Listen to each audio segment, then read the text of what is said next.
ರಾಮದುರ್ಗದಲ್ಲಿ ಪತ್ರಿಕಾ ದಿನಾಚರಣೆ ಪ್ರಜಾಪ್ರಭುತ್ವದ 4ನೇ ಅಂಗದ ಮಹತ್ವ ಸಾರಿದ ಗಣ್ಯರು. ಹೌದು, ರಾಮದುರ್ಗದಲ್ಲಿ ಜುಲೈ 25ರಂದು ಸಮಾಜದಲ್ಲಿ ಸತ್ಯ, ನ್ಯಾಯ ಮತ್ತು ಪಾರದರ್ಶಕ ಆಡಳಿತ ವ್ಯವಸ್ಥೆ ಉಳಿಯಬೇಕೆಂದರೆ ಪತ್ರಿಕಾ ರಂಗ ಸದಾ ಜಾಗೃತವಾಗಿ ಕಾರ್ಯನಿರ್ವಹಿಸಬೇಕು.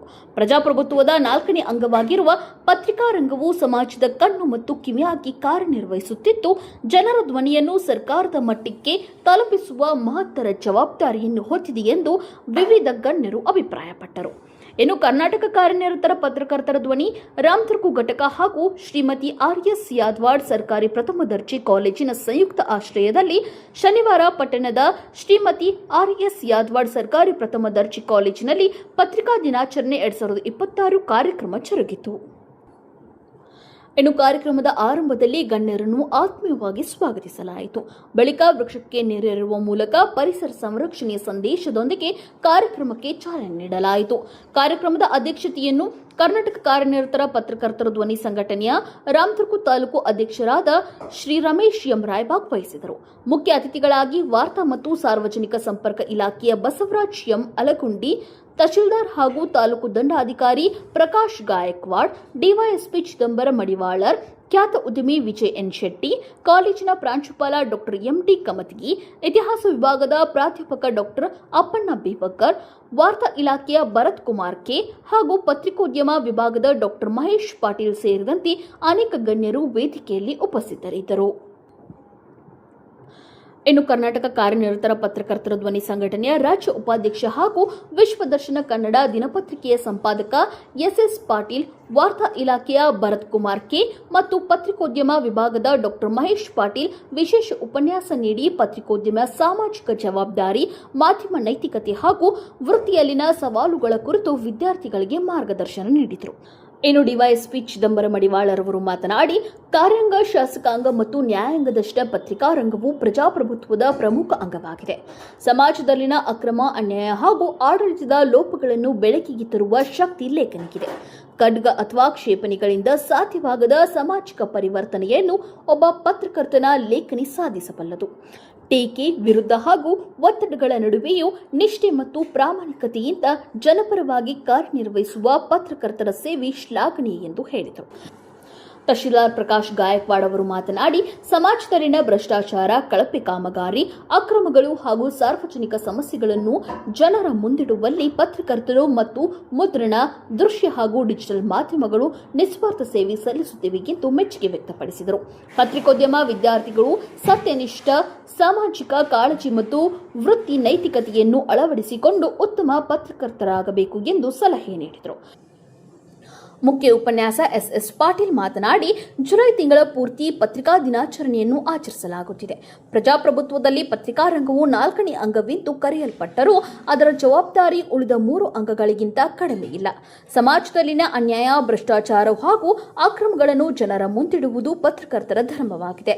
ಪತ್ರಕರ್ತರ ಒಗ್ಗಟ್ಟು ಪ್ರಜಾಪ್ರಭುತ್ವದ ಬಲವರ್ಧನೆಗೆ ಅಗತ್ಯವಾಗಿದೆ ಎಂದು ಹೇಳಿದರು. ಇನ್ನು ವಾರ್ತಾ ಮತ್ತು ಸಾರ್ವಜನಿಕ ಸಂಪರ್ಕ ಇಲಾಖೆಯ ಬಸವರಾಜ್ ಎಂ ಅಲಗುಂಡಿ ಮಾತನಾಡಿ, ಸರ್ಕಾರದ ಯೋಜನೆಗಳು ಹಾಗೂ ಜನರ ಅಭಿಪ್ರಾಯಗಳ ನಡುವೆ ಸೇತುವೆಯಾಗಿ ವಾರ್ತಾ ಮತ್ತು ಸಾರ್ವಜನಿಕ ಸಂಪರ್ಕ ಇಲಾಖೆ ಕಾರ್ಯನಿರ್ವಹಿಸುತ್ತಿದೆ.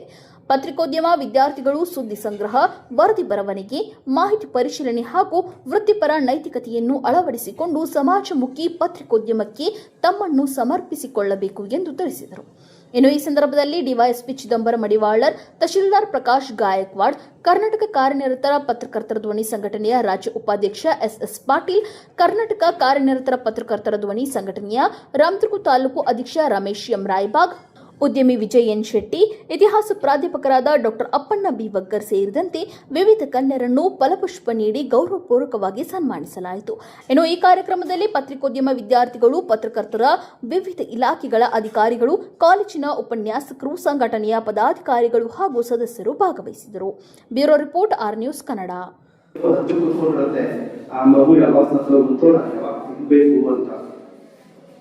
ಆ ಫೋಟೋನ ತೆಗೆಯಕ್ಕೆ ಅವರು ನಿಂತ್ಕೊಂಡಿದ್ದಾರಲ್ಲ, ಅಲ್ಲಿ ಮಾನವೀಯತೆ ಇಂಪಾರ್ಟೆಂಟ್, ಅವ್ರ ವೃತ್ತಿ ಇಂಪಾರ್ಟೆಂಟ್. ಯಾಕಂದ್ರೆ ಆ ಫೋಟೋ ತೆಗೆದ್ರೆ ಅದು ವರ್ಲ್ಡ್ ಫೇಮಸ್ ಆಗುತ್ತೆ, ಅವರು ವೃತ್ತಿಯಲ್ಲಿ ಒಳ್ಳೆ ಹೆಸರು ಬರುತ್ತೆ, ಇದು ಮಾಡ್ತಾರೆ. ಬಟ್ ಕೊನೆಗೂ ಅವರು ಫೋಟೋ ತೆಗಿತಾರೆ.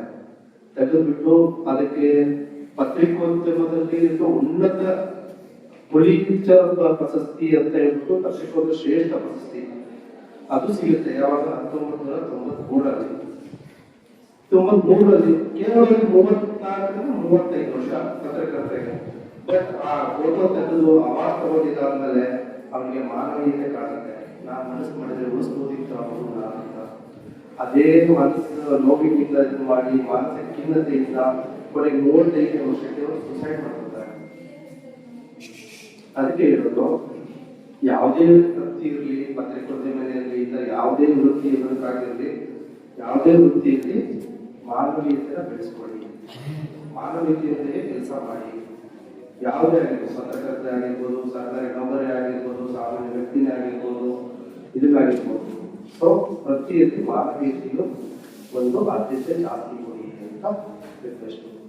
ಎರಡನೇದು, ಇತ್ತೀಚಿನ ಪತ್ರಿಕಾ ರಂಗದಲ್ಲಿ ನಿಜವಾದ ಪತ್ರಿಕೆಗೆ ಸವಾಲಾಗಿರೋದು ಏನಂತಂದ್ರೆ ಸುಳ್ಳು ಸುದ್ದಿಗಳು. ಸುಳ್ಳು ಸುದ್ದಿನ ಕಡಿವಾಣ ಹಾಕದೆ ಎಲ್ಲರಿಗೂ ಇವತ್ತು ತಲೆನೋವಾಗಿರೋದು. ಯಾಕಂದ್ರೆ ತುಂಬಾ ಈಗೆಲ್ಲ ನೀವೆಲ್ಲ ಸೋಷಿಯಲ್ ಮೀಡಿಯಾ ನೋಡಿದ್ದೀರಾ, ಅದನ್ನ ನೋಡಿದ್ದೀರಾ, ಎಲ್ಲ ನೋಡಿದ್ದೀರಾ. ಎಷ್ಟು ನೀವು ನೋಡೋದು ಸೋಷಿಯಲ್ ಮೀಡಿಯಾದಲ್ಲಿ ಎಷ್ಟು ಸುದ್ದಿಗಳು ನಿಜವಾಗಿರ್ತಾರೆ, ತುಂಬಾ ಸೊ ಹಂಗಾಗಿ ನಾವೆಲ್ಲ ಜರ್ನಲಿಸಂ ಬಿಟ್ಟು ನೀವು ಪರಿಶೀಲಿಸಿ. ಆಯ್ತು, ಇದೆಲ್ಲ ವಿದ್ಯಾರ್ಥಿಗಳಿದ್ದೀರಾ, ಜರ್ನಲಿಸಂ ವಿದ್ಯಾರ್ಥಿಗಳಿದ್ದೀರಾ. ಜರ್ನಲಿಸಂ ವಿದ್ಯಾರ್ಥಿಗಳಿಗೆ ಬೇಕಾಗಿದೆ ಹೇಳಿ, ಪಾಠನ, ಕ್ಲಾಸ್ ರೂಮ್, ಒಳ್ಳೆ ಲೆಕ್ಚರರ್ಸ್ ಅವೆಲ್ಲವೂ ಸಿಗುತ್ತೆ. ಯಾಕಂದ್ರೆ ತಿಳ್ಕೊಳ್ತೀರಾ. ಬಟ್ ನಿಜವಾಗ ಒಬ್ಬ ಸಂಪಾದಕರ ಅಥವಾ ಒಂದು ಪತ್ರಿಕೋದ್ಯಮದ ಪತ್ರಿಕಾ ವರದಿಗಾರರಿಗೆ ಬೇಕಾಗಿರೋದು 4 ಕ್ಲಾಸುಗಳು, 4 ಗೋಡೆಗಳ ಮಧ್ಯೆ ಸಿಗಂತ ವಿದ್ಯಾಭ್ಯಾಸ ಅಲ್ಲ. 4 ಜನರ ಜೊತೆ ನಾವು ಬೆಳಿಬೇಕು. 4 ಜನರ ಜೊತೆಗೆ ಎಲ್ಲ ಬೆಳೆದಾಗ ಅವರಲ್ಲಿರೋ ಐಡಿಯಾಗಳು, ನಾಲೆಜು ಅವೆಲ್ಲನೂ ಶೇರ್ ಮಾಡ್ಕೊಂಡಿದಾಗ ನೀವು ನಿಜವಾದ ಪತ್ರಿಕೋದ್ಯಮಕ್ಕೆ ಬರೀ 4 ಗೋಡೆಗಳ ಮಧ್ಯೆ ಕಲಿತು ಡಿಗ್ರಿ ಕಾಲ್ ಪಂಚಾಯತ್ ಇದೆ, ತಹಸೀಲ್ದಾರ್ ಆಫೀಸ್ ಇದೆ, ಸೋಷಿಯಲ್ ವೆಲ್ಫೇರ್ ಡಿಪಾರ್ಟ್ಮೆಂಟ್ ಇದೆ. ಎಲ್ಲರೂ ವಿಸಿಟ್ ಕೊಟ್ಟಿದ್ದೀರಾ? ಯಾವ ಅಧಿಕಾರಿ ಮಾತಾಡಿದ್ದೀರಾ? ಸರ್ ನಿಮ್ಮ ಇದರಲ್ಲಿ ಇಲಾಖೆಯಲ್ಲಿ ಏನು ಸ್ಕೀಮ್ಗಳಿದ್ದಾವೆ ಬಡವರಿಗೆ, ಆಮೇಲೆ ದಲಿತರಿಗಾಗಿರ್ಬೋದು, ಹಿಂದುಳಿದ ವರ್ಗಗಳಿಗಾಗಿರ್ಬೋದು, ಏನು ಸ್ಕೀಮ್ ಇದಾವೆ ಸರ್, ಯಾವ ರೀತಿ ಅಪ್ಲೈ ಮಾಡಬೇಕು, ಏನ್ ಮಾಡ್ಬೇಕು? ಹೋಗ್ಲಿ, ಜರ್ನಲಿಸಂ ಸ್ಟೂಡೆಂಟ್ ಇದ್ದೀರಾ, ಯಾರು ಒಬ್ಬರು ಆರ್ಟಿಕಲ್ ಬರ್ದಿದ್ದೀರಾ? ಯಾವ್ದೋ ಪೇಪರ್ ಒಂದು ಆರ್ಟಿಕಲ್ ಬರ್ದಿದ್ದೀರಾ? ಇಲ್ಲ. ಓನ್ಲಿ 4 ಗೋಡೆಗಳ ಮಧ್ಯೆ ಕಲಿಯೋದಷ್ಟೇ. ನಿಜವಾದ ತಾವು ವರದಿಗಾರರಾಗಿ ಮಾಡಬೇಕಾದ್ರೆ ಬರೀ ಸಮಾಜದ